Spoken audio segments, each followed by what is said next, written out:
बर्फीले पहाड़ों के बीच घने देवदार के जंगल में एक नन्ही फुर्तीली दयालु चिड़िया रहती थी, जिसका नाम था रीमा। वो अपनी चोंच में हमेशा खुशी और अपने दिल में मदद का जज्बा रखती थी। उसका सबसे पुराना और प्यारा दोस्त था कलुआ कौवा, एक समझदार पर थोड़ा अकेला कौवा। कलुआ की उम्र का सूरज ढलता जा रहा था और उसके सिर पर चिंता की सफ़ेदी छाने लगी थी। एक दिन रीमा और कलुआ साथ में बैठे हुए थे, तब रीमा कलुए से कहती है, कलुए भैया, आज कुछ दिनों से इतने उदास क्यों लग रहे हो? हाँ, मैं समझ सकती हूँ, आप अकेलेपन से चिंतित होना। कबूतर और उसकी प्यारी खुशमिजाज पत्नी लूसी और बातें बनाने वाला मिट्ठू तोता उनके पास आते हैं। वे सब बैठकर विचार करने लगते हैं। रीमा, क्या तुमने कलुए को देखा है? वो दिन ब दिन सूखता जा रहा है। हाँ रीमा, अगर जल्द ही उसका घर न बसा तो वो तो बिल्कुल ही गुमसुम हो जाएगा। कलुआ भैया, अकेले अकेले उड़ना, अकेले खाना, ये तो तोते की भी किस्मत नहीं होनी चाहिए। तुम सब ठीक कहते हो दोस्तों, पर मेरी किस्मत में शायद अकेलापन ही लिखा है। इस कड़ाके की ठंड में कौन कौवी मुझसे शादी करेगी? ऐसा मत कहो कलुए, जंगल के हम सब दोस्त तुम्हारे साथ हैं। हम तुम्हारे लिए दुल्हन ढूंढ कर ही रहेंगे। हाँ कलुए, हाँ, मैंने एक उल्लू से बात कर रखा है। वो ज़रूर तुम्हारे लिए एक अच्छा रिश्ता लेकर आएगा। तभी दूर क्षितिज से उड़ता हुआ उल्लू उनके पास आता है। नमस्कार मित्रों, क्या मैं कलुए कौवे से मिल सकता हूँ? मैं दूर पूर्वी जंगल से आया हूँ। मेरा नाम उल्लू है और मैं यहाँ एक बहुत ज़रूरी रिश्ता लेकर आया हूँ। ये है कलुआ, आप कौन हैं? हमारे जंगल में एक बहुत ही सुंदर, नेक दिल और समझदार गौरी कौवी रहती है। वो भी अकेली है। उसने अपने लिए एक ऐसा जीवन साथी चाहा है जो सच्चा हो, चाहे वो अमीर न हो। मैंने आपके जंगल की कहानियों में कलुए की ईमानदारी और आपके समूह की दोस्ती के बारे में सुना है। गौरी, क्या सचमुच? नाम तो बहुत प्यारा है। देखा कलुए, मैंने कहा था ना, किस्मत तुम्हारा साथ देगी। ये तो बहुत अच्छी खबर है। हमें तुरंत गौरी से मिलना चाहिए। उल्लू भैया, क्या आप हमें रास्ता दिखा सकते हैं? हाँ, पर रास्ता बहुत लंबा है और पहाड़ों पर बर्फ़ तेज़ी से गिर रही है। ये एक मुश्किल और बर्फीला सफ़र होगा। हमें मंजूर है। दोस्ती के लिए हम हर मुश्किल पार करेंगे। चलो भाई, दुल्हन लाओ, मिठाइयाँ खाओ। अगले ही दिन रीमा, कलुआ, कबूतर, लूसी, मिट्ठू और कुल्लू गौरी के जंगल की ओर उड़ चलते हैं। चारों ओर सिर्फ सफ़ेद बर्फ और जमा देने वाली ठंड है। जैसे ही वे पहाड़ी दर्रों को पार करने लगे, बर्फबारी तेज़ हो गई। हवा इतनी तीखी थी कि उनकी उड़ान मुश्किल होती जा रही थी। एक जगह बर्फानी तूफान के कारण उन्हें एक गुफा में शरण लेनी पड़ती है। सब ठंड से कांप रहे हैं। मुझे डर लग रहा है कि कहीं मेरी वजह से तुम सबको कोई नुकसान न हो जाए। हम वापस चल सकते हैं। कैसी बात करते हो कलवे? दोस्ती मुसीबत में साथ निभाने का नाम है। हम सब एक दूसरे का सहारा बनेंगे। हाँ कलुए, देखो, मैं कबूतर के पंखों से गर्मी ले रही हूँ। तुम रीमा के पास बैठो। ठंड तो है, पर हिम्मत मत हारो। अब तो हम लोग ठीक है ना, जैसे तैसे पहुँच जाएंगे। अगले दिन बर्फबारी थोड़ी कम हुई, पर अब खाने पीने की समस्या थी। खाना खत्म हो रहा है। इस बर्फ में फल बीज ढूंढना बहुत मुश्किल है। घबराओ मत, हमारे पास अभी एक दिन का रास्ता बचा है। मैं जानता हूँ कि यहाँ से थोड़ी दूर पर एक बर्फ से ढका जामुन का पेड़ है, पर वहाँ एक शिकारी चील का खतरा रहता है। खतरा हो या ना हो, हमें जाना होगा। मैं और मिट्ठू जाते हैं। हम छोटे हैं, छिपकर जा सकते हैं। रीमा और मिट्ठू बड्ढी सावधानी से बर्फ के टीलों के बीच से उड़ते हुए जामुन के पेड़ तक पहुंचते हैं।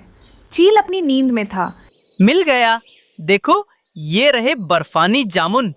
अब तो हम लोग पेट भर के खा सकते हैं। अरे तोता भैया, चिल्लाना मत, वरना वो चील उठ जाएगा। वे जल्दी से जामुन लेकर लौटते हैं। सब मिलकर खाते हैं और उन्हें नई ऊर्जा मिलती है। वो लोग फिर से अपना सफ़र शुरू करते हैं। किसी तरह वो लोग गौरी के घर पहुंच जाते हैं। उनका एक छोटा और प्यारा सा घर था। ये जंगल भी बर्फीला था, पर वहाँ कुछ ज़्यादा रौनक थी। जब वे गौरी के घर के पास पहुँचे तो गौरी अपने माँ के साथ बैठी हुई थी। वो सचमुच बहुत सुंदर, शांत और आंखों में चमकली हुए थी। उल्लू जी, आप आ गए और आप सब आपका स्वागत है। मैंने कलुवे कव्वे की बहादुरी और आपके समूह की दोस्ती की कहानी सुनी है। आपने मेरे लिए इतना लंबा और खतरनाक सफर तय किया, इसके लिए मैं आपकी आभारी हूँ। गौरी, मैं कुछ ज्यादा बोल नहीं पाता, पर मैं तुम्हें अपनी जिंदगी का हिस्सा बनाना चाहता हूँ। मैं तुम्हें बहुत खुश रखूंगा। मैं जानती हूँ कलुवा, आपकी सादगी ही मुझे पसंद आई है। हाँ, ये रिश्ता मंजूर है। बेटा, मेरी बेटी का अच्छे से ध्यान रखना। आप चिंता मत करना मां जी, आज से मैं आपकी बेटी का अच्छे से ध्यान रखूंगा। बर्फीली हवाओं के बीच सब पक्षियों की तालियों की गड़गड़ाहट और खुशी के शोर के साथ कलुवा और गौरी की शादी हो जाती है। कलुवा और गौरी ने खुशी खुशी एक नया जीवन शुरू किया। माँ, मुझे तुम्हारी बहुत याद आएगी माँ। आप चिंता मत करना मां जी, गौरी को बहुत अच्छे से रखूंगा और आप भी अपना अच्छे से ख्याल रखना। रीमा, कबू, लूसी और मिट्टू तोता अपने दोस्त को खुश देखकर बहुत संतुष्ट थे। उन्होंने ये साबित कर दिया कि दोस्ती और प्यार की गर्माहट दुनिया की सबसे कड़ाके की ठंड को भी हरा सकती है। और कलुवा की जिंदगी में अब एक नई सुबह थी, जो गौरी के प्यार की सुनहरी किरणों से सजी थी। कई दिनों से चिड़िया का घोंसला जगह जगह से टूटा हुआ था। वो उसे मरम्मत करने की कोशिश करती, लेकिन उसे वक्त ही नहीं मिलता था। और जंगल में बारिश की वजह से बेचारे रीमा के बच्चे सो नहीं पाते थे। मीना कुक्कू बेटा, मैं शाम को घर जल्दी लौट कर आऊँगी। फिर हम सब मिलकर घोंसले की मरम्मत करेंगे। माँ, रात को जब बारिश हो रही थी तो मुझे बहुत ज़्यादा ठंड लग रही थी। बच्चों, जो भी हो, आज मैं घोंसले की मरम्मत करके ही रहूँगी। ऐसा कहकर मम्मा चिड़िया घर से बाहर निकलती है। वो सारा दिन फिरती है। फिर कुछ देर बाद मम्मा चिड़िया को दाने मिल जाते हैं। चिड़िया बहन, क्या आज तुम सूखा दाना ही ले जा रही हो? अभी तो बहुत समय है, हम और थोड़ा आगे जाते हैं, शायद कोई मीठा फल मिल जाए। नहीं गौरी बहन, मेरा घोंसला जगह जगह से टूटा हुआ है। आज शाम को मुझे अपने घोंसले की मरम्मत करनी है। चिड़िया वो दाना लेकर अपने घर चली जाती है। बच्चों, आप दोनों ये दाना खा लें, तब तक मैं जंगल से घास इकट्ठा करके ले आती हूँ। फिर हम सब मिलकर घोंसले की मरम्मत करेंगे। मम्मा, आपको तो बहुत काम करना पड़ता है ना? मीना बेटी, मम्मा पापा अपने बच्चों के लिए सब कुछ करते हैं। थोड़ा थोड़ा करके चिड़िया सूखी घास इकट्ठा करती है और उनका एक गठरी बनाकर अपने साथ ले जाती है। रास्ते में उसे कबूतर मिलता है और वो कबूतर चिड़िया से कहता है, चिड़िया बहन, ये घास तुम मुझे दे दो। ये घास की मुझे बहुत जरूरत है, क्योंकि लूसी के अंडे में से बच्चा बाहर निकला है। उसके लिए घोंसला जरूरत है। मैं इस घास से उसके लिए घोंसला बनाऊंगा। हमारे घर में तो सिर्फ एक ही घोंसला है। मगर कबूतर भैया, मेरा घर तो जगह जगह से टूटा हुआ है। सारी रात मेरे बच्चों को ठंड लगती है। चिड़िया बहन, मेरा बच्चा तो अभी बहुत छोटा है, उसे घोंसले की बहुत जरूरत है। मैं आपकी कल जरूर मदद कर दूंगा। चिड़िया अपनी लाई हुई घास कबूतर को दे देती है और खाली पंख घर लौटती है। माँ, क्या हुआ? सूखा घास नहीं मिला आपको? मिली थी मीना बेटी, मगर रास्ते में कबूतर ले गया। उसके बेटे को अब घोंसले की बहुत ज़रूरत पड़ गई थी। मैंने अपना सूखा घास उसे दे दिया। रात हो जाती है। रात होते ही जंगल में जोरों की बारिश शुरू हो जाती है। उस रात चिड़िया के बच्चे जैसे तैसे घोंसले में सो रहे थे। अरे ये क्या? बारिश का पानी टपक टपक कर घोंसले में आ रहा है। बारिश की पानी की वजह से मेरे बच्चे बीमार पड़ जाएंगे। मुझे कुछ न कुछ करना पड़ेगा। ऐसा कहकर मम्मा चिड़िया रात भर अपने पंखों से बच्चों के ऊपर बारिश का पानी गिरने नहीं देती। ऐसे ही सुबह हो जाती है। रात भर चिड़िया बारिश में भीगने की वजह से सुबह बीमार पड़ जाती है। मम्मा, आपको क्या हुआ? आप ठीक तो है ना? बेटी, मुझे बहुत तेज़ बुखार है। आप घर के बाहर बैठ जाओ। किसी आते जाते पक्षी को मदद मांग लेना, वो मुझे जड़ी बूटियाँ लाकर दे देंगे। फिर दोनों बच्चे घर के बाहर बैठ जाते हैं। तभी वहाँ पर कबूतर आ जाता है। कबूतर कबूतर अंकल, हमारी मदद करें, मेरी मम्मा का तबीयत ठीक नहीं है। मीना बेटी, मैं आपकी तरफ ही आ रहा था। फिर कबूतर बच्चों के साथ घर के अंदर जाता है। चिड़िया बहन, कल आप मुझे कल सूखा घास नहीं देती तो मेरा छोटा सा बेटा बीमार पड़ जाता। कबूतर भैया, अच्छा हुआ आज आप आ गए। मुझे तेज़ बुखार है, मेरे बच्चों को उड़ना नहीं आता। आप जंगल जाकर मेरे लिए कुछ बुखार कम करने वाली जड़ी बूटियाँ ले आएं। चिड़िया बहन, आप चिंता मत करना, मुसीबत में दोस्त ही एक दूसरे के काम आते हैं। ऐसा कहकर कबूतर वहां से चला जाता है। लूसी चिड़िया को तेज बुखार है, आप उसके लिए जंगल से जड़ी बूटियां ले आइए और मैं उसके लिए सूखा घास ले आऊंगा। सूखी घास? क्यों पति जी, हमारे घर में तो घोंसले पड़े हैं। कल नया घोंसला बनाने के लिए मैंने चिड़िया से सूखा घास लिया था। आज मुझे चिड़िया का घोंसला मरम्मत करनी है।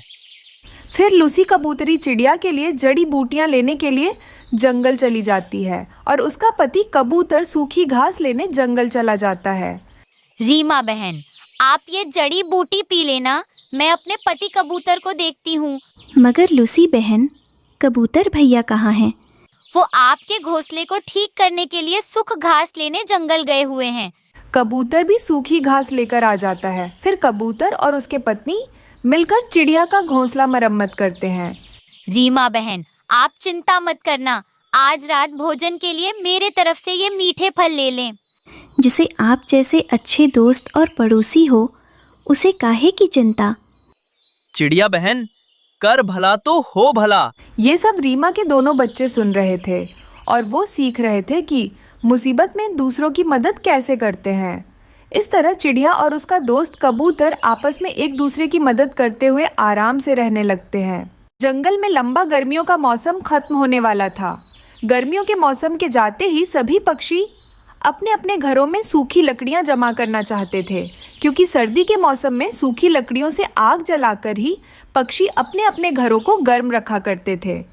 कलुए जी, ये सारी लकड़ियां इकट्ठी कर लो और अगर कोई दूसरा पक्षी आए तो उन्हें हम यहाँ से भगा देंगे। इस बार हम किसी दूसरे पक्षी को एक भी सूखी लकड़ी जमा नहीं करने देंगे।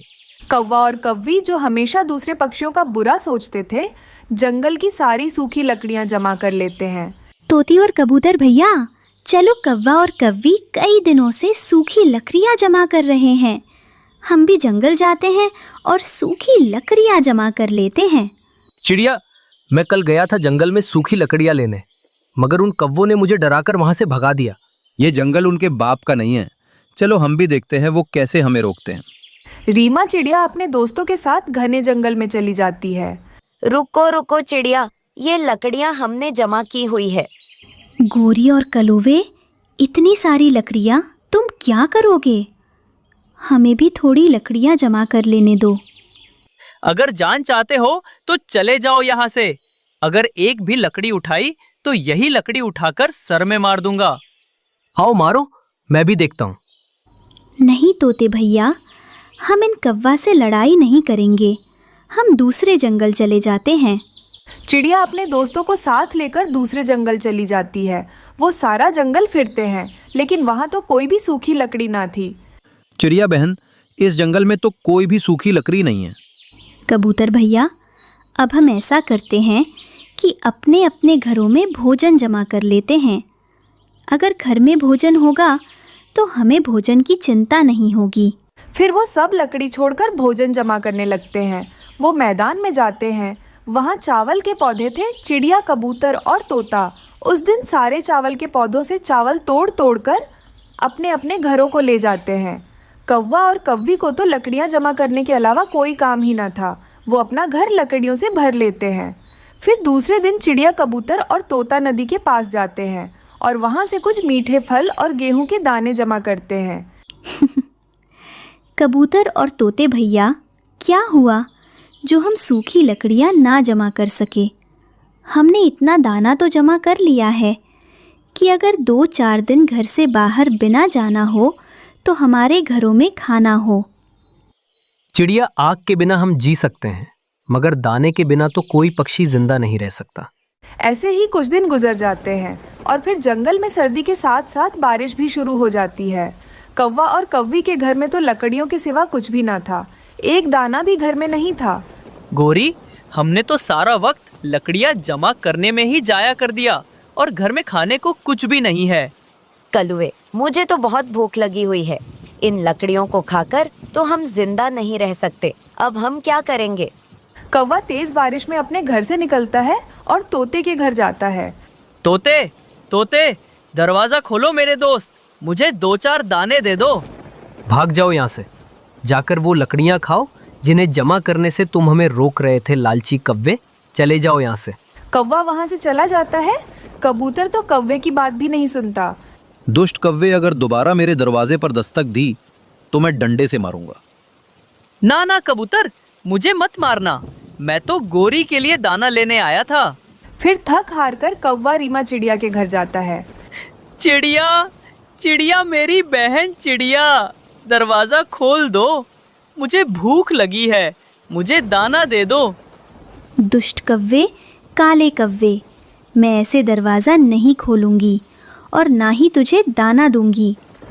पहले मेरे लिए सूखी लकड़ियाँ लेकर आओ, फिर मिलेगा तुझे दाना। मैं अभी जाता हूँ चिड़िया, मैं अभी जाता हूँ और घर से लकड़ियाँ लेकर आता हूँ। फिर कौवा तेज बारिश में वापस घर जाता है और एक कटोरी लकड़ियों की लेकर आता है। ये लकड़ियाँ यहाँ रख दो और ये लो 2 दाने। अगर और दाना लेना हो तो आते हुए एक गठरी लकड़ियों की ओर लेते आना। चिड़िया, हमने लालच किया और लकड़ियाँ ही जमा करते रहे, लेकिन तुमने अकल से काम लिया और समय पर अपने घर में दाना जमा कर लिया।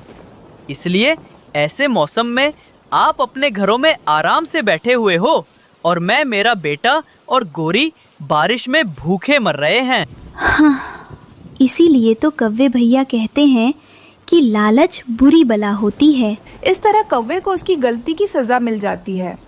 खूबसूरत सा जंगल था। उस जंगल में एक चिड़िया रहती थी।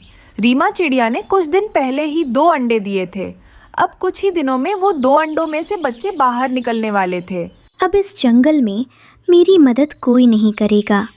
जब से टुन्नू जी मुझे छोड़कर भगवान के पास चले गए हैं, तब से मैंने 2 वक्त की रोटी भी नहीं खाई है। मुझे जल्दी से कुछ न कुछ काम ढूंढना पड़ेगा। इस तरह तो मैं और मेरे दोनों बच्चे भूखे ही मर जाएंगे। ऐसा सोचकर रीमा चिड़िया उड़ते उड़ते इंसानों की बस्ती में चली जाती है। वहाँ पर वो लोगों को मोमोज खरीदकर खाते हुए देखती है। अरे वाह, ये कौन सी चीज़ है जिसको खाने के लिए लोगों ने ठेले के पास भीड़ लगा रखी है? अच्छा, इस चीज़ का नाम मोमो है। क्यों ना मैं भी मोमोज बनाना सीख लूं और जंगल के पक्षियों के लिए जंगल में मोमोज का ठेला लगा लूं। फिर रीमा चिड़िया जल्दी से अपने घर लौट आती है। दूसरे दिन वो सुबह सवेरे उठकर ढेर सारे मोमोज बना लेती है और जंगल में मोमोज का ठेला लगा लेती है। आओ पक्षियों, आओ, मेरे पंख के बने हुए गर्मा गर्म मोमोज खाओ। ऐसे मसालेदार वाले मोमोज तुम सबने कभी खाए नहीं होंगे।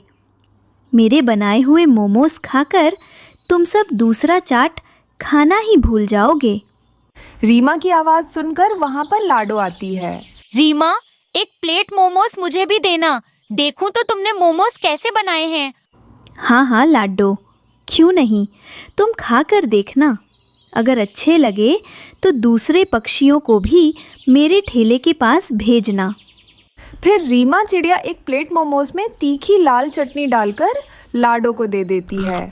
लाडो मज़े से मोमोज खाने लगती है। अरे वाह रीमा, तुमने तो बहुत ही स्वादिष्ट मोमोज बनाए हैं। तुम्हारे हाथ के मोमोज और तीखी चटनी खाकर मज़ा ही आ गया। मैं अब भी जाकर सभी पक्षियों को तेरे ठेले पर मोमोज खाने के लिए भेजूंगी। इस तरह देखते ही देखते रीमा का मोमोज का ठेला पूरे जंगल में मशहूर हो जाता है। पक्षी रानू के मोमोज खाने के लिए सुबह से ही ठेले के पास लाइन लगाकर खड़े हो जाते हैं। जब से रीमा ने मोमोज का ठेला जंगल में लगाया है, तब से पक्षी हमारा समोसा चाट खाना ही भूल गए हैं। हाँ कलुवे जी, हम दोनों समोसे के ठेले के पास खड़े बस मक्खियाँ ही मारते रहते हैं। कोई भी ग्राहक हमारे पास समोसा चाट खाने के लिए नहीं आ रहा है। अगर ऐसा ही चलता रहा तो हमारा ठेला बंद हो जाएगा। फिर हम दोनों को भूखे मरने की नौबत आ जाएगी। हमें जल्द से जल्द कुछ करना पड़ेगा। हाँ कलुवे, हमें रीमा का कुछ न कुछ करना पड़ेगा। मेरे पास एक बहुत अच्छा उपाय है। ऐसे कहकर गोरी कलुआ के कान में उपाय बताती है। दूसरे दिन रीमा चिड़िया हर रोज की तरह अपना मोमोज का ठेला लगाती है। अरे अरे, ये क्या हो गया मेरे पंखों को? कोई मेरी मदद कर दो, मुझे अस्पताल पहुंचा दो। रीमा चिड़िया दूर से कलुआ को देखकर घबरा जाती है। अरे ये क्या हो गया कलुवे भैया को? मुझे अभी जाकर उनकी मदद करनी होगी। ऐसा सोचकर चिड़िया अपना मोमोज का ठेला छोड़कर जल्दी से कलुआ कौवे के पास जाती है। अरे कलुवे भैया, आपको क्या हुआ? आप ठीक तो हो ना? अरे रीमा, मुझे कुछ नहीं हुआ। मैं समोसे बना रहा था, तभी थोड़ा सा तेल मेरे पंखों पर गिर गया। अब ठीक हूँ, तुम जाओ जाकर अपना ठेला संभालो। उतनी देर में गोरी कौवी रीमा के मोमोज की चटनी में पेट खराब करने वाली दवाई मिला देती है। रीमा इस चाल से अनजान थी और वे वापस आकर मोमोज बेचने लगती है। धीरे धीरे शाम हो जाती है। देखते ही देखते रीमा के ठेले पर पक्षियों की भीड़ लग जाती है। रीमा, मैंने सुबह तुम्हारे ठेले से मोमोज खाए थे, तब से मुझे बहुत उल्टियां हो रही हैं। सच सच बताओ, तुमने क्या मिलावट की है? रीमा, सच सच बताओ, तुमने मोमोज में क्या मिलाया है? जब से हमने मोमोज खाए हैं, तब से हमारे पेट में बहुत दर्द हो रहा है।